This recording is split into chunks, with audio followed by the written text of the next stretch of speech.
Welcome to the Wellness on Tap podcast with your host, Dr. Debs Eastwood. So you've had an interesting journey to get to what you're doing now, haven't you? Yes, just a little. Just a little tiny, weeny little bit. Yeah. And what you're doing now is you and another lovely lady, Rosanna, are offering counselling services. Mm-hmm. That's where we're going to end up. Okay. Where is the beginning of this journey for you? The journey for myself started after I'd left the forces. I left in 2004, and I was trying to start my own business at the time, but that wasn't coming to fruition. And I was getting angry all the time and depressed, and I'd started drinking a lot more often. But the anger was always there, and I didn't realise where it was coming from until I had a massive breakdown, which unfortunately ended the relationship at the time. And then about a month or so after the breakup of the relationship, I went to speak to a doctor about all the issues that I'd been having since leaving the forces. And he diagnosed me with post-traumatic stress disorder. Not a huge surprise in hindsight, I'm sure. No. I mean, I'd heard about it, but it was one of those things that it's like, oh, it's a myth. It's not me. I don't suffer with things like that. I mean, physically, up until recently, I've never been ill. I had all the childhood diseases, but I never got ill. And to be told that you've got a mental disorder, it was quite shocking. And it was scary to think that everything that was going on was because of the trauma that had happened in the past, obviously. Yeah, because you've got to be fit and healthy to be in the forces, haven't you? Yeah. But, I mean, I think during the time in the forces, you kept that busy that you don't even think about it. You don't get time to think about it. You're always on the move, or if you're on leave, you're always partying hard. That was the thing, work hard, play hard. Right. That was the mentality that we had. And we never discussed things. It was like feelings and things like that were never discussed. And then after you leave, there's no sort of help. Not as much as there is now, but there was a little bit of help, but you had to really look for it. And having those issues and not having anyone to talk to, it causes, well, as I say, it caused a massive breakdown. Yeah. I'm not surprised. And you're one of many in that sense, aren't you? Sadly. Yeah. I mean, the numbers are increasing all the time. I mean, more recent years, you've got the Afghan wars, but people seem to forget the guys that were in the Falklands, Northern Ireland, Bosnia, Kosovo. Those sort of wars seem to have been put to the side, and it's more about the modern day conflicts. But it's the older guys that are now realising that a lot of their issues are due to the fact that it's trauma related. Yeah. I mean, one of those wars in particular, this will let you know exactly when it was. I was going out to see my cousin in Sydney, and I flew on Yugoslav Airlines. Yeah. In 1994. So and the reason that it really sticks in my head, one amongst many, is that there was a long layover in Yugoslavia, which is obviously a relatively short flight from here, considering what I got left to do. And the seating was awful in the airport, and I found a set of stairs, and I wandered down these stairs, and there was, comfy sofas, a little bit like this. I'm like, oh, brilliant. So I went and sat on one of those sofas. I think I kicked my shoes off and put the feet up on my rucksack. Next thing I know, I'm asleep, and there's a guy, full bulletproof vest with a big machine gun, prodding me with this machine gun to wake me up. I mean, I was 25. Yeah. That scared the living shit out of me. And obviously neither of us could speak. Yeah, I'm going. Yeah. But so that was as close as I got. Yeah. I mean, that must have been scary for you in that sense. I mean, it was, because you know, I knew it hadn't broken out at that point. But whilst I was there, because I was there for a couple of months, 3 months, I could hear about it on the news. And I'm like, oh, great. So I'm going to fly back into a country at war. Marvellous. Yeah. And so I'm glad it didn't happen on the return journey. Yeah. Else I think that would have had a different connotation altogether. Yeah. But, you know, that is trivia. It's nothing. I'm laughing about it as to what, you know, yourself and your colleagues I mean, a lot of the time, when the things had happened, we have that mentality to deal with it. It becomes like a dark humour while you're in there.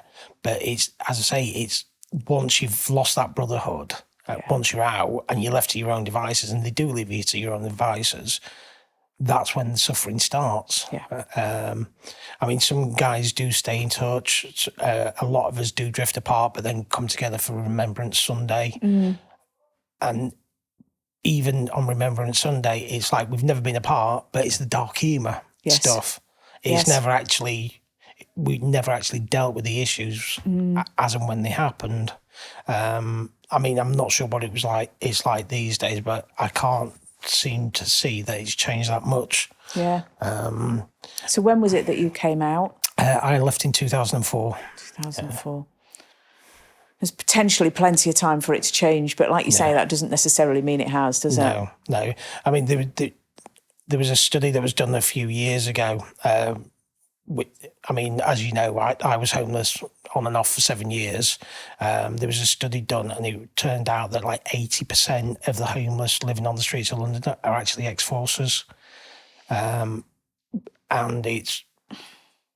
we come out, we get into jobs, civvies don't understand the sense of humour, complaints get made, guys lose the jobs, lose the houses, and it's a sad state of affairs. I mean, the veterans do need the support and help. Absolutely. There needs to be debriefing and support to rebuild. Yeah. And to rehabilitate into normal civilian life. Another one of the reasons the veterans seem to suffer is while you're in the forces, everything's paid for. You get your wage at the end of the month, that's yours. You're not taught how to budget. So you're not taught about your rent, your council tax, your water bills, your gas rates, your electric bills. You're not taught about your overheads. I mean, this was when I left. Again, I can't say what it's like today. But your resettlement course was whatever company at the time was doing a lot of recruiting. That's where your resettlement course usually veered towards. Oh, so not biased at all then? No. No. I mean, when I was due to come out in 2000, but due to personal circumstances, I ended up staying in. And at the time, it was building computers and MS-DOS programming. So I went and did the resettlement course for that. But a lot of people were getting into it at that early stage because home PCs were becoming more fashionable. Laptops were just coming into fruition for households as well. So it was a big thing then. And as I said, due to personal circumstances, I ended up staying in. But over the years, it's like the guys have been veered off into resettlement, and then it's like how to write a CV and a covering letter. They've got the life skills, they know how to look after themselves, they know how to cook, clean and stuff like that, but there's none of the budgeting skills, the important skills that they need to live a life. Yeah, which, bearing in mind what you've just said about being intermittently homeless, if you've got no concept of how to run a household financially, that's much more likely to happen, isn't it? And that's one of the main reasons I became homeless, as well as the relationship ended because of my breakdown. But again, it was because I couldn't budget, and that's why I kept becoming homeless over the years, is because I was never taught. And even, I think, 7 years before I became sort of stable, and even then I struggled with it. But from 2013 to now, it's been a long, hard struggle because it's been a survival. It's like, right, I've got to pay this, I've got to pay this, I've got to pay this before I can even think about anything else. Yeah. And it's a sad state of affairs, to be honest. Yeah. Because how old were you when you went in? I was 18 when I joined. So I was going to say, most kids are like 17, 18, 19, aren't they? Yeah. And what average kid of that age knows how to budget a household? No. Because it's not taught, is it? No. And it wasn't taught growing up. It's like, oh, you need to save your money. But as a teenage kid, it's like, I want to go out with my mates. I want to go to like the cinema. I want to go to, just before I was 17, it's like, I'm going to the pub. Yeah. And having a sly pint that I can get away with. And it was that socialising aspect. Yeah. So it's like, if you ran out of your money, you'd still have mum and dad's to go back to. Absolutely, yeah. Yeah. Yeah. So perhaps if proper life skills were taught in school, that could help potentially veterans Definitely. coming out at the other end. think, I mean, it's all well and good having maths and English because the general qualifications that anyone needs to get employment, but with the mathematics, do the budgeting. Yeah. It could easily be fitted into the curriculum, couldn't it? Yeah. Because that's where a lot of people fail in life. It's like, I'm in debt, or I'll go and get a credit card, or I'll go and get a loan, not realising that the APR is on the loan, they're paying back for 30 odd years. Yeah. And it's that sort of thing that needs to be put in place. Yeah. I mean, I think I've mentioned it to you before. It's like everyone's only two bad choices away from being homeless. Yeah. One of them's money, another one could be drink or relationships. Yeah. Just two bad choices. Yeah. And we all have those in our lives. Yeah. Makes you stop and think, doesn't it, really? Yeah. I mean, looking back, if I'd have had the help that I'm wanting to offer people, I wouldn't have been in the situations that I was in. I mean, when I was diagnosed with the PTSD, now that was 2 years after I'd actually left the forces. Right. From that diagnosis and then being referred to talking therapies, and this is 2006, 9 weeks it took me to see the first counsellor that I'd been signposted to. And within that first session, that counsellor tried hypnotising me. And it was like, hang on a minute, where do you think you're going with this? No, this isn't going to work. I then went through several other counsellors.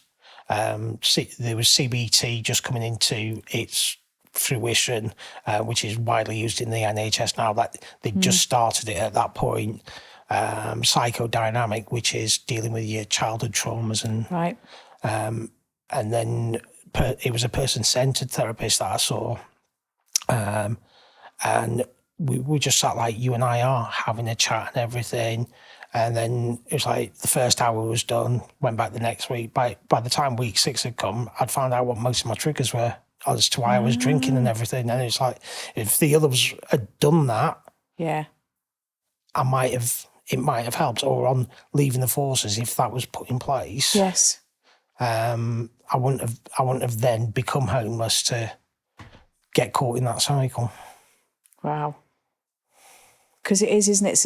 It's a cyclical, whatever thing.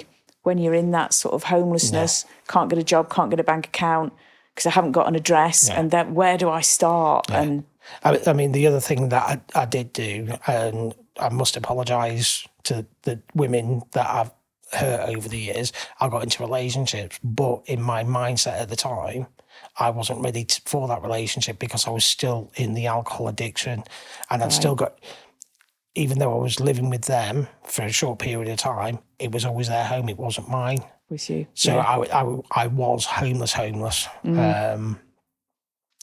People seem to think that when you're homeless, it's on the street. It's not. It's sofa surfing and yeah, not having your own stable home that you can call home. Yeah. Like living with a partner isn't. It can become a home for some people, but for someone that was in my mental state at the time, it was always their house. It was always their home. It was just a place you happened to be living. Yeah. Yeah. Yeah. So you got out of that cycle, though. Yes. Yeah. And it took a long time, but eventually, yeah. And that was with the help of this talking as well? Yeah, and the talking therapies helped. I mean, for the alcohol addiction, or what I thought was the alcohol addiction, I did start with AA. And it's a very good service. It works for a lot of people. It wasn't for me because of the religious side of it. Right. It just became too much. And then you get your sponsor. He was constantly phoning, and it was like he was putting all his issues on me. Whereas it's like, hang on a minute, it's supposed to be the other way around. And some people take it to an extreme, and that's what I didn't gel with that. And then when the talking therapies started, and the diagnosis of PTSD came about, there was one AA meeting I went to, and there was actually an ex-soldier that had done his whole 22 years. He'd been out for 10 years, been sober for 10 years as well.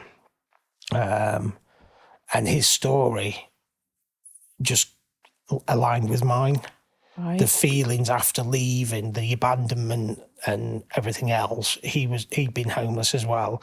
He turned his life around through AA. But I couldn't see that was my path. But when the counselling came along and I found that the right counsellor, I knew that eventually that's something I wanted to do. Yeah. So you didn't go straight into doing that for yourself then? No. It was about, so I had my first person-centred in 2007. I'd seen the other counsellors. It was 2007 when I first saw this person-centred therapist. And then it was 2017 when I actually started training to become a counsellor. And it's quite a long course, isn't it, the counsellor training? It's you have to start at your level 2, which is a year long, then your level 3 another year, and then your diploma course, level 4, which is a 2-year course. Wow. Within that course, you have to do 100 hours volunteering, counselling. You have to have your own personal therapy as well.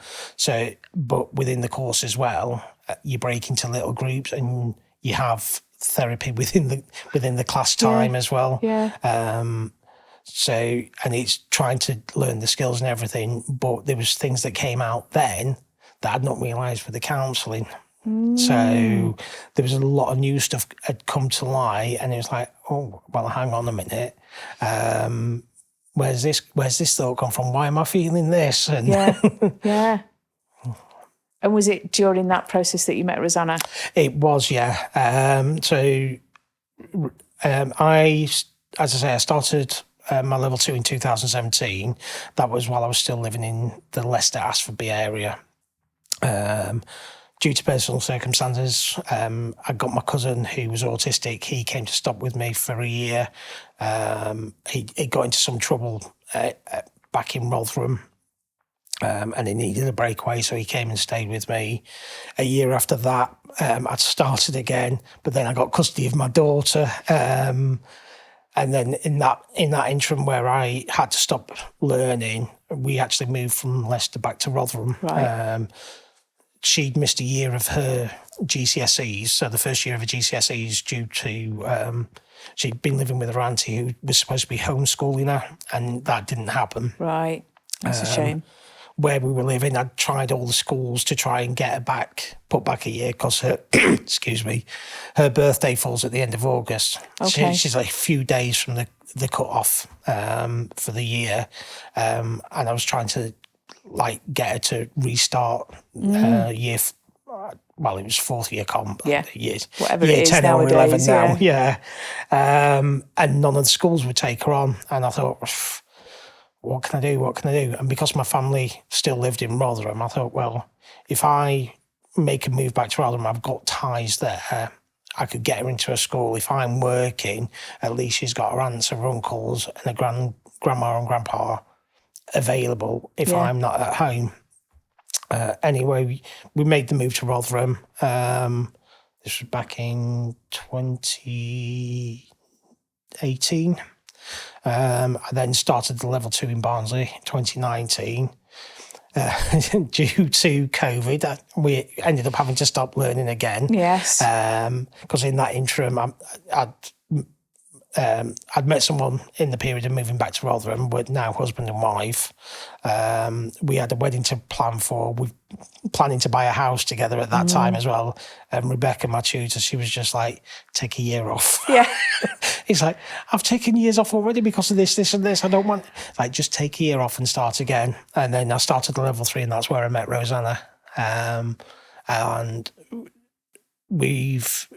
from the level 3, we just gelled. We're like a brother and sister. Yeah. And we've got a lot of respect for each other. We both have had things happen in our past, and in the present. And we're always there for each other no matter what. And it's a really good relationship that we've got. That's lovely. Yeah. You're both very lovely people. Thank you. So, and I can see, having seen both of you, together and separate, that is a very supportive relationship. Yeah. And that's important to have, isn't it? Yeah, especially in the venture that we're trying to do. During the level 3, we were doing some investigative work into talking therapies and waiting lists. And we've continued the research. And last year, there was 1.7 million waiting over 18 months to be seen. 18 months? 18 months to be seen firsthand. This is when they've been referred. Or when they've self-referred. They've been... So 1.7 million within the UK. This is the over 18 bracket, by the way. Yeah. It was 515,000 teenage children. It doesn't go into the younger years support numbers for some reason. All the research we've done, we can't find anything below the age of 12. Right. But yeah, 515,000 children, 1.7 million people. And out of that 1.7 million, half of those people have either not completed the service or haven't been able to start the service because they got fed up with the waiting times. That's staggering. It's a staggering amount of number, and it's increasing every day. So that was your niche, that was your in. Yeah. Yeah, I mean, we also looked in, because as I said, part of the course criteria is you have to have your own private counselling, and through student discounts, we got it at a fairly low rate. But when we looked at the bigger picture, and it is area focused as well, the pricing. So for the Barnsley area, you were looking at £45 plus an hour. For private therapy. Barnsley is not an affluent area. No. Sheffield, which is 8 miles down the road, £80 an hour. You go further afield to some of the bigger cities like Leeds, or where the big companies are coming in, you're looking at over £150 an hour. It's a staggering amount. And Rosanna and I weren't happy with the fact that they were charging that much because it's not affordable. Yeah. I mean, £45 in a working family in this day and age is a struggle to find. Yeah, because I guess most people like to come at least once a week. Yeah, yeah. I mean, that's the ideal, is once a week. Usually, I mean, the NHS do it at 6 to 7 sessions and then they're done. Yeah. That's them done. We seem to think that 7's too short a number. You need to have at least 10, maybe 12, just to get to the right place that the person wants to be. So 10 sessions at 45, that's 450 quid coming out of someone's budget. We didn't like that, and we didn't like the fact that people are either waiting or dropping out. Yeah. So we decided that we were going to do something about it. Rosanna initially was like, start a business. I was like, no, we want to become a charity. That is our goal. We want to become a charity. In the interim, we've become a community interest company so we can get funding. And the funding is to basically pay the private counsellors their fees, but we're trying to get partnerships with GP surgeries and things like that, but to take the pressure off the NHS, not take away from the NHS, but just to take that pressure off. Yeah. Amazing. So people are getting it free if they come in via that route then? They will be. Once we've got the funding and everything in place, people will be getting free counselling.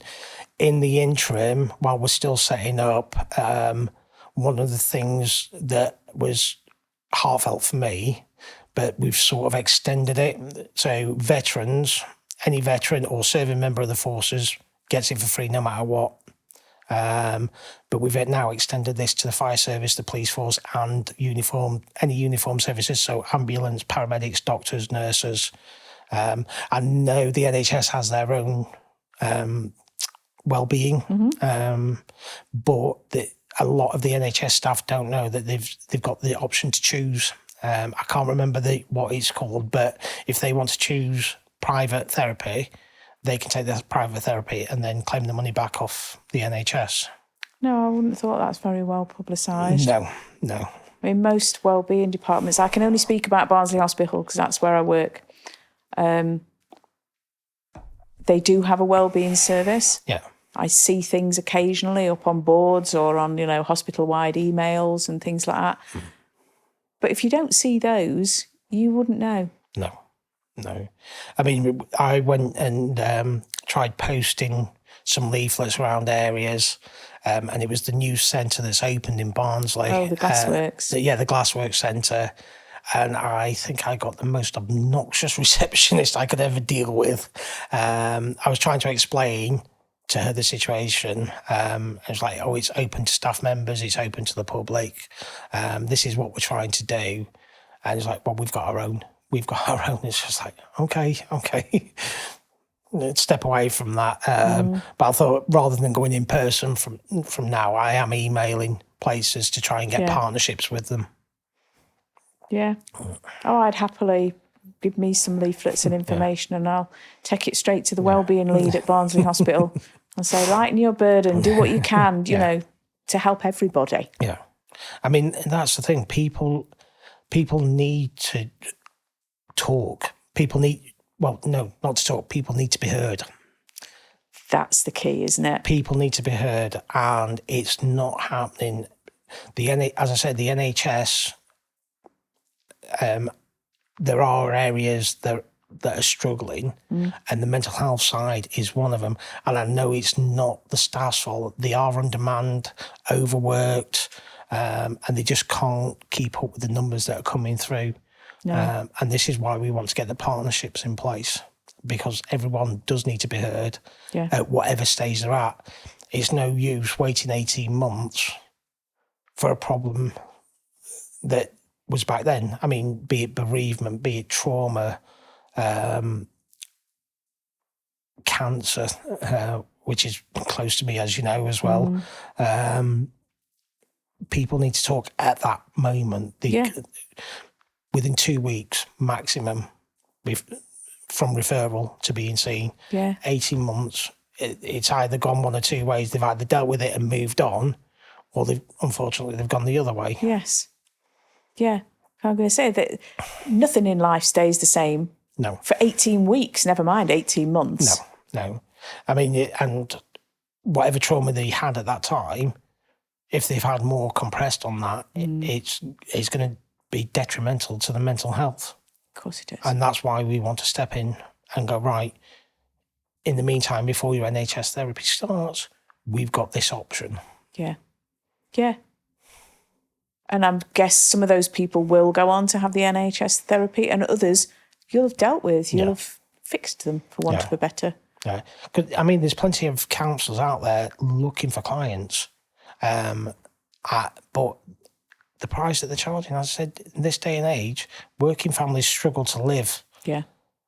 And if a parent or a struggling family financially need to talk, but want to be heard rather than sit with a family member and have them go, you should do it this way, you should do it that way. It's like they're not wanting the advice, they're wanting their feelings to be heard and validated. Yes. And that's what the service is about. I mean, I think it's brilliant. It just fills a desperate need that the NHS has got at the moment. I mean, I'm obviously in the acute medicine side of things, and we're understaffed and underfunded, but I am aware. I mean, one of my best friends is a psychiatrist. She works in CAMS, so with one of the, the children's and adolescents mental health services. And so I know, even without her, I know that mental health issues are escalating in the community. And the hospitals, for whatever reason, just can't match demand. No. They couldn't match it years ago. No. I mean, back in 2006, I thought 8 to 10 weeks was far too long to be waiting, especially when I had the addiction issues with alcohol on top. But it's like 18 months. No. People could take a serious slide down, but then no one's held accountable for it.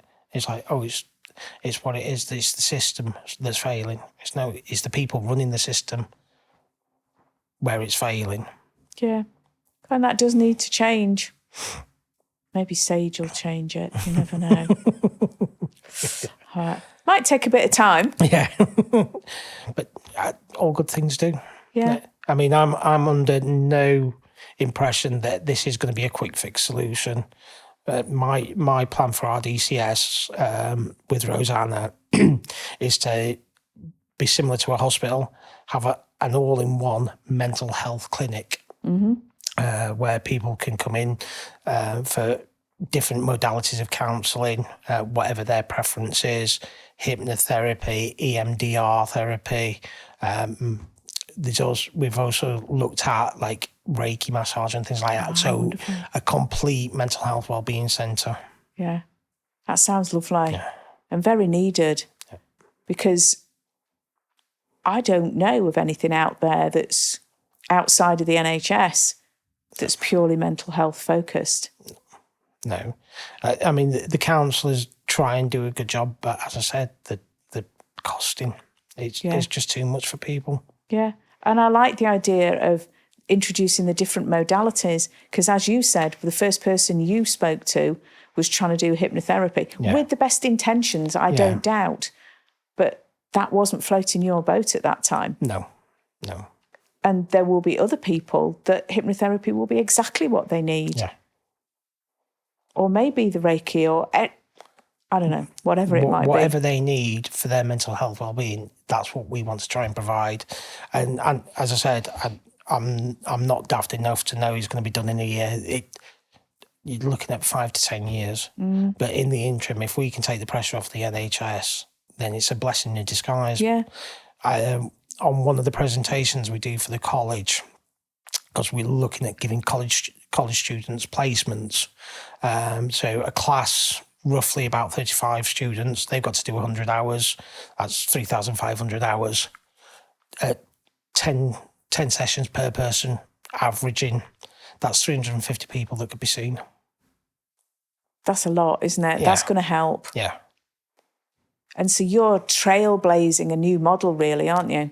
We're trying to. No, you are. Yeah. You are. You guys are. Take it. Yeah. You're trailblazing a new model that hopefully will be copied. Yeah. Well, I mean, we're looking for trustees and people to come on board with us, because we're not naive to say that we know it all. We don't. It's brand new to us, especially starting a business, let alone becoming a charity in the future. Yeah. It's new to us. We need the experience of people that have done the charity work, trustees. We've organised a meeting next Tuesday for any potential trustees to come in, because we're new to it, and everybody's experience into it will give a different point of view, and it will be used within RDCS. What does RDCS stand for? It's Reflective Development Counselling Space. Lovely. I like that. It is a play on Rosanna's and my initials. That was why I thought, I know it doesn't mean that, but it is your initials, isn't it? Yeah, so Rosanna Douglas and Chris Sanders, Yeah. No, I think it's good. I just, because, as I said, we're like brother and sister, it was just, what can I come up with for it? And that, I think that was about the fourth one. And I'd taken a few ideas to Rosanna, and she's like, oh, I like that one. Yeah. So, and that's what we've gone with. Yeah. Well, there's a few people that have immediately sprung to mind that I'm going to put you in touch with that can hopefully help. Any help would be with truly your journey. appreciated. People that, a couple who I absolutely adore and respect, run a retreat centre that initially was just for veterans because the husband in the equation was a veteran himself, using various different modalities for PTSD. With great successes. I've been to some of their charity event meals and things like that to help them. And somebody else who has a very unique methodology that is getting really well established now. It's getting the cred it should have and would fit very well into your model of a multimodal mental health treatment centre, if you like. Okay. Yeah. I mean, is it solution focused is another one that's recently come forward. It started in America a couple of years ago, I think. That's another one we want to look into as well. Similar to CBT in some aspects, but we all want to become, anyone that comes to RDCS, we'd like them to be trained integratively. Yeah. So they're not just using one modality, because I can't remember the phrase Rosanna used, one size doesn't fit all. Absolutely. I think that was the saying she used. And as we know from my experience, I went to several and they were all different modalities, and it was the person-centred that worked for me. Yeah, and I completely agree. And I'm so pleased now that your life, in terms of the stability that you've got, generally speaking, is so much better. You're in a much better place. Yeah. I mean, even though I've had setbacks throughout the years, the most recent one being the prostate cancer, and the recent diagnosis that has come back, well, the prostate's been removed, but the cancer's come back. It's not stopping me. I'm still driven to complete this. My kids are my legacy, but this is something for everyone at the end of the day. And it can be taken on by anyone. Once, many years down the line, fingers crossed, that I pass, it's still going to be there and it's still going to be running.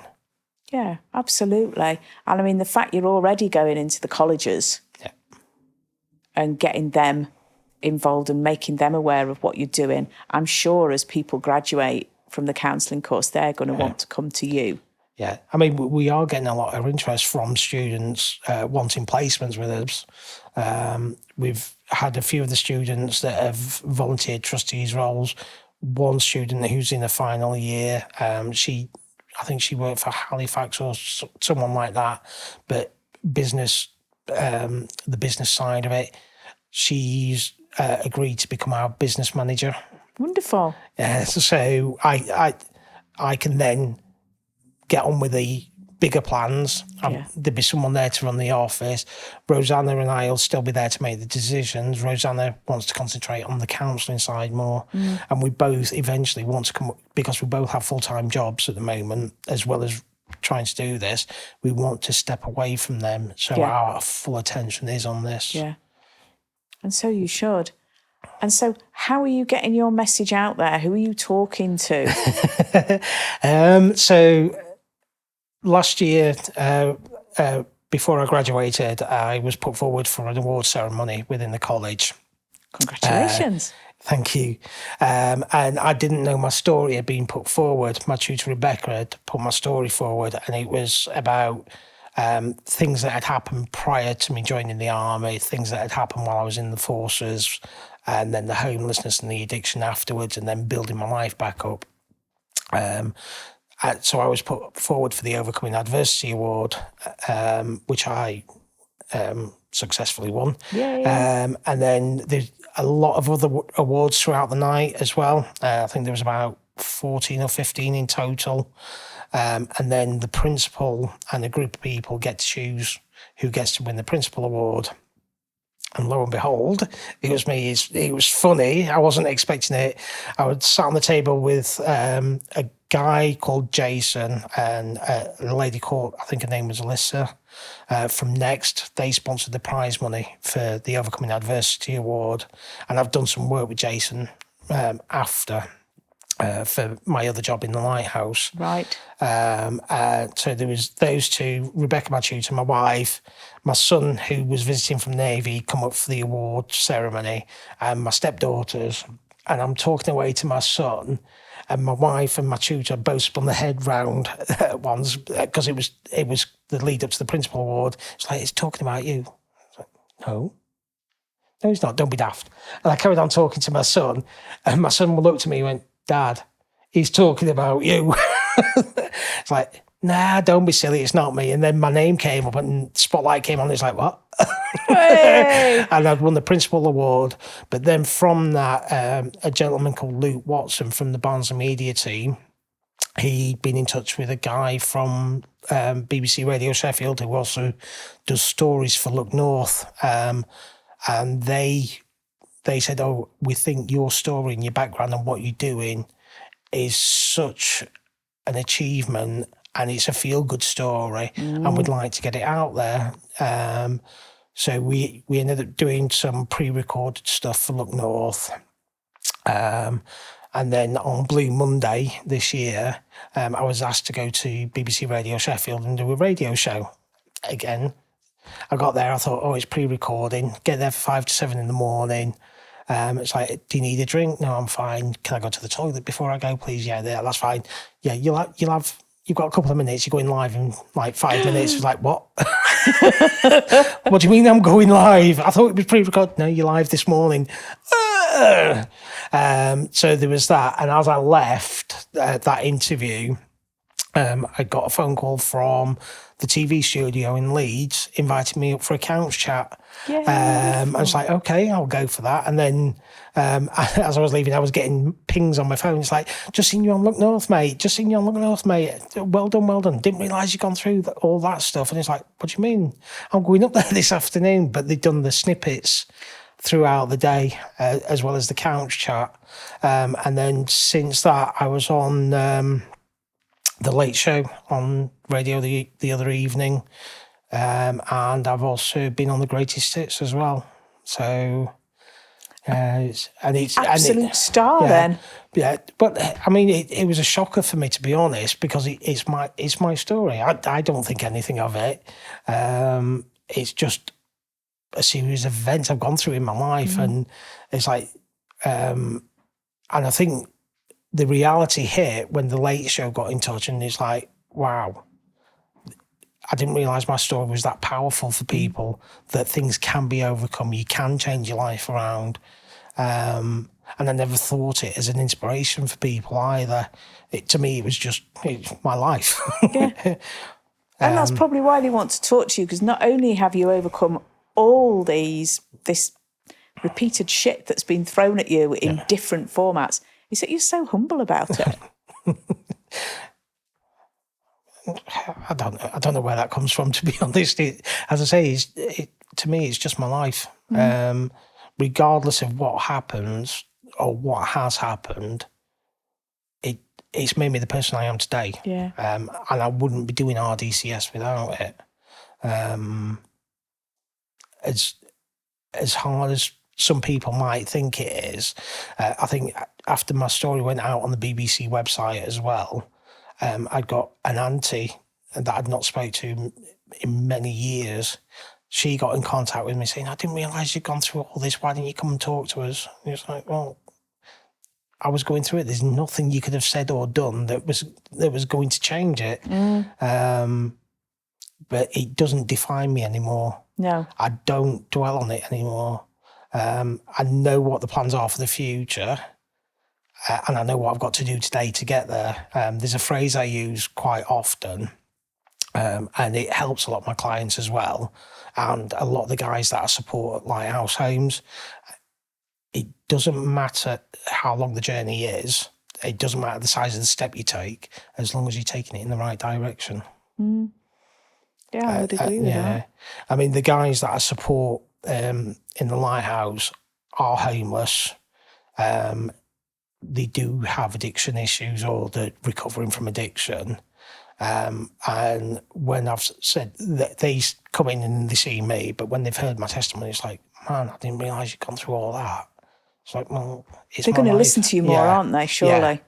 Yeah, they do. And some of them have really taken it on board. A lot of the guys that I've supported personally have gone on to do college courses, retraining themselves to do things that they enjoy, that they want to do. Which is brilliant to see. Yeah. That is such a positive step out of any negative mindset, whether that be addiction or anything else, isn't it? If you can find something that you want to do and you're supported to get going in that until you're established. Yeah. Oh, what a heartwarming, wonderful story. It's life. Oh my goodness. Yeah. But not everybody has as many significant events in it as you've had. I think from a young age, I was always determined to do better. I had a supervision at the Lighthouse with my boss, and she said, do you know what one of your qualities, it's annoying but not in a bad way, is you always want to be the best at something. And it's that drive. It's that drive. There is always something better, and you don't have to go miles to find it, because it's up here in your head. Yeah. The better place is up here. If you can get yourself into a better mindset, everything else will fall into place eventually. So how can people reach out and help RDCS and your mission, yours and Rosanna's mission? I mean, we have a website. It's rdcstherapy.org.uk. They can email us. There is a WhatsApp number on the website as well. We do have a Facebook page. And if they're wanting to become part of the trustees that we want to get up and running, they can email us at info@rdcstherapy.org.uk. And as I said, any help, any advice, we will take it on board and we will bring it to fruition. Wonderful. What does it take a lot to be a trustee? No. The commitment's a meeting once a month, and an annual general meeting once a year. And there's tea and coffee thrown in with biscuits. Yeah. Sounds like a fair exchange to me. Yeah. And as I said, any help we can get is really, really appreciated. Yeah. Well, I can just feel this going from strength to strength. You know, your determination, the things you've overcome, your foresight, your relationship, brother and sisterhood with Rosanna, so you're not on your own, you're driving forwards together. Yeah. They're all just such positive things, aren't they? And, you know, what you're doing absolutely deserves to be out there and supported. Thank you. I wish you all the very best. Thank you. And thank you for coming today.